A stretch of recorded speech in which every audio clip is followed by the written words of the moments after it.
चादरपुर नाम के एक गांव में पुन्नी नाम की एक गाय अपना छोटा सा ब्यूटी पार्लर चलाती है। पुन्नी गाय बहुत काली है और इतनी खूबसूरत भी नहीं है, लेकिन उसे इस बात से बिल्कुल भी फर्क नहीं पड़ता है। लो, हो गई तुम तैयार। गांव में इस वक्त तुमसे ज्यादा सुंदर और कोई हो ही नहीं सकते हैं। तुम औरों को तो सुंदर बना देती हो पुन्नी, लेकिन कभी अपने बारे में भी सोच लिया करो। कैसी लग रही हो देखो तो। लोग तुम्हारे यहाँ आने से डर रहे हैं। मैं तुम्हारे बचपन की दोस्त हूँ, इसीलिए आ रही हूँ। उस गाय की बातें सब सुनने के बाद पुन्नी उदास होकर वहाँ से चली जाती है और कुछ दिनों तक अपनी पार्लर वाली दुकान नहीं खोलती है। वो देखकर उसके परेशान माँ बाप उससे बात करते हैं। क्या बात है बेटा, तू कुछ दिनों से दुकान पर नहीं जा रही हो और अकेली उदास बैठी रहती है। किसी ने कुछ कहा क्या तुमसे? मैं सुंदर नहीं हूँ कहकर लोग मुझसे डर रहे हैं माँ। मुझे ये बात अंदर से खा रही है। क्या सुंदरता ही सब होती है? सच्चे मन की कोई कदर नहीं है इस दुनिया में। तुम चिंता मत करो बेटा, शहर में मेरा बचपन का दोस्त रहता है। उसका सारा परिवार यही काम करते हैं जो तुम करती हो। तुम वहाँ पर कुछ दिनों के लिए चली जाओ, बाकी सब वो संभाल लेंगे। देखे कहकर पुन्नी गाय अपने पिता की बात सुनकर शहर जाती है। वहाँ पर सभी लोग ऐसे थे जैसे कि पुन्नी हर रोज अखबार में देखती है। उन्हें देखकर हैरान और परेशान हो रही थी पुन्नी। तभी उसे उसके पिता के दोस्त देखकर पहचान लेते हैं। तुम ही पुन्नी हो ना बेटा? सबको देखकर ऐसे हैरान हो रही हो, इसीलिए अंदाजा लगा लिया था मैंने। हाँ अंकल जी, मैं ही हूँ पुन्नी। आपसे मिलकर खुशी हुई। यहाँ पर तो सब लोग रोबोट लग रहे हैं मुझे। ऐसे दोनों बातें करते हुए घर पहुँचते हैं। वहाँ पर पुन्नी का चेहरा देखते ही उसे कोई भी पसंद नहीं करते हैं। ऐसा मुंह बनाने की कोई जरूरत नहीं है। पुन्नी हमारे घर में ही कुछ दिनों के मेहमान है, इसीलिए वो जब तक यहाँ पर है अच्छे से पेश आना। घर वालों को पहले से ही चेतावनी मिलने से वो शांत हो जाते हैं, लेकिन सिर्फ तब तक जब तक कि उनके पिता आसपास है। जब वो नहीं होते हैं, तब बच्चे पुन्नी को परेशान करने का मौका नहीं छोड़ते हैं।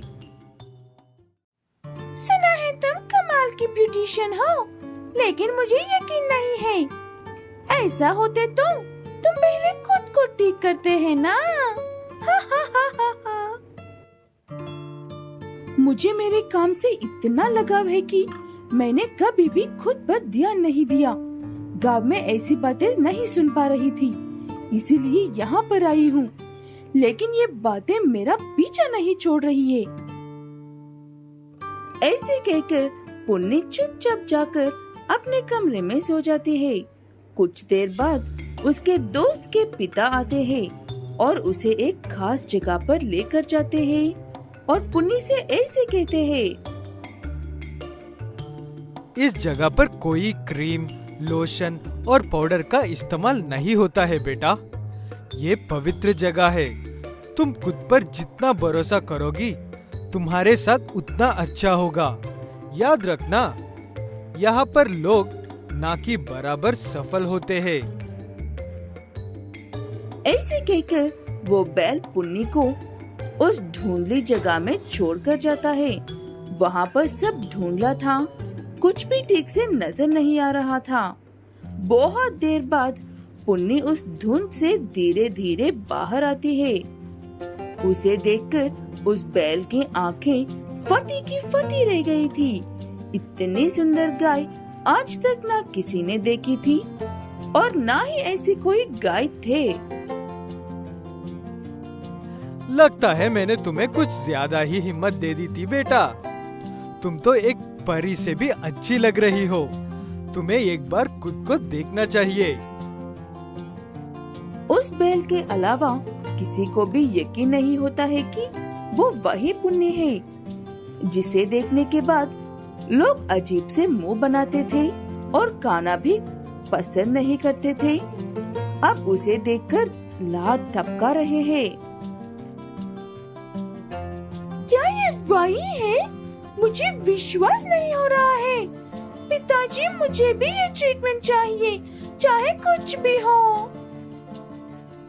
उस गाय के पिता से याद दिलाते हैं कि उसका ये ट्रीटमेंट बहुत पहले ही हुआ था और वो फेल हो गई थी। पुन्नी वापस अपने घर लौट जाती है।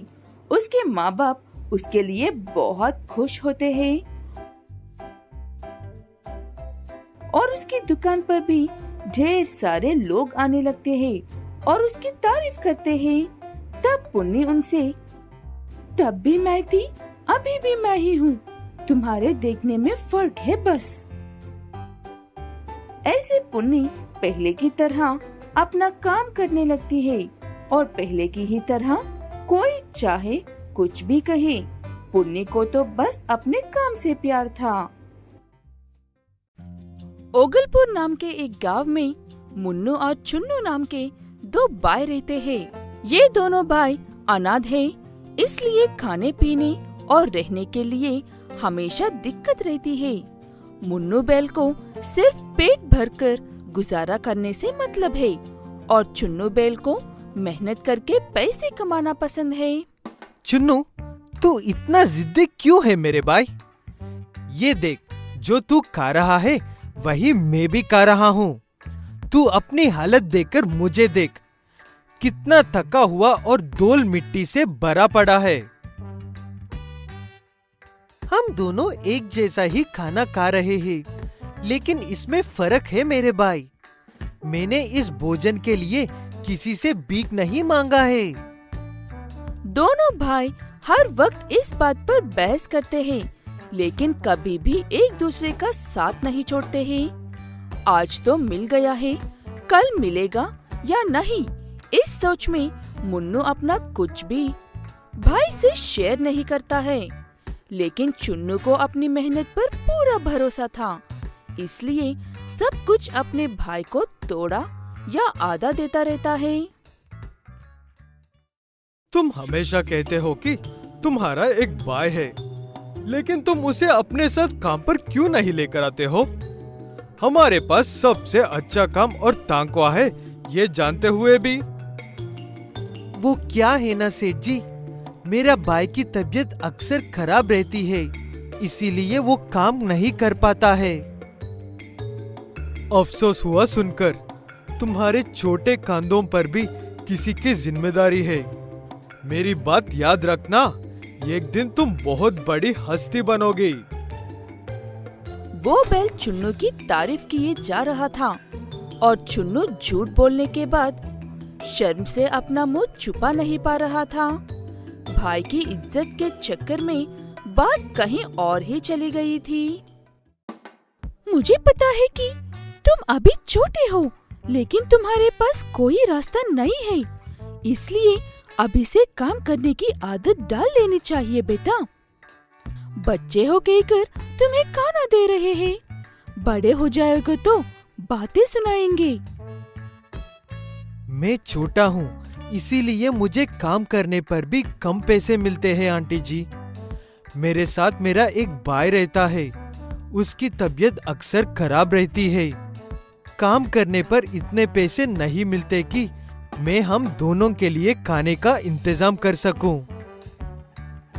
तुम तो एक अच्छे बच्चे और अच्छे भाई निकले। मैंने तुम्हारे बारे में जो भी सोचा उसके लिए माफी चाहती हूँ। ऐसे कहते हुए वो गाय मुन्नू की खूब तारीफ करते हुए उसे थोड़ा ज्यादा भोजन देकर भेजती है। उस दिन मुन्नू बहुत ही खुश होकर घर लौटकर आता है और चुन्नू बहुत ही दुखी होकर आता है। दोनों भाई एक ही वजह से दुखी और खुश थे। क्या बात है भाई, आज उदास लग रहे हो? काम के पास किसी ने कुछ कह दिया क्या? मैं कहता हूँ लेकिन तुम सुनता कहाँ हो और ऐसे दुखी हो जाते हो। दुखी था, लेकिन तुम्हें खुश देखकर अब कोई दुख नहीं आ रहा है मेरे भाई। लगता है आज तुम्हारे दिन अच्छा रहा। ऐसे दिन गुजरते जाते हैं। चुन्नू का सेठ और मुन्नू को खाना देने वाली गाय दोनों पति पत्नी ही थे और एक दिन वक्त निकलकर अनजाने में ही इन दोनों भाइयों के बारे में बात कर रहे थे। हमारे पास चुन्नू नाम का एक लड़का काम करता है। छोटा सा है, लेकिन अभी से उसके कंधों पर अपने बीमार भाई की जिम्मेदारी है। मैं सोच रहा था कि उसे अपना लेते हैं। हम भी कब तक बिना बच्चों के रहेंगे? मैं भी यही सोच रही थी, लेकिन मेरी नजर में दूसरा लड़का है। उसके साथ भी ठीक ऐसा ही है, लेकिन वो बेचारा काम नहीं करता है, भीख मांगता है।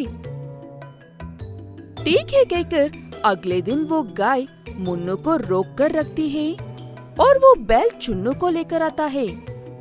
दोनों भाई एक दूसरे को देखकर हैरान हो जाते हैं और एक दूसरे से पूछते हैं कि यहाँ पर क्या कर रहे हो?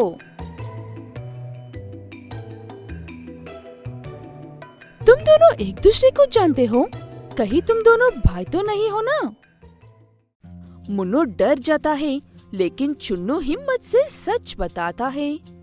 वो देखकर दोनों पति पत्नी खुश होते हैं और चुन्नू को ही अपना बेटा बनाना चाहते हैं। लेकिन गाय अच्छे मन वाली थी, इसलिए चुन्नू के भाई को सुधारने के लिए उसे भी गोद ले लेती है और उसे मेहनत करने का महत्व सिखाती है।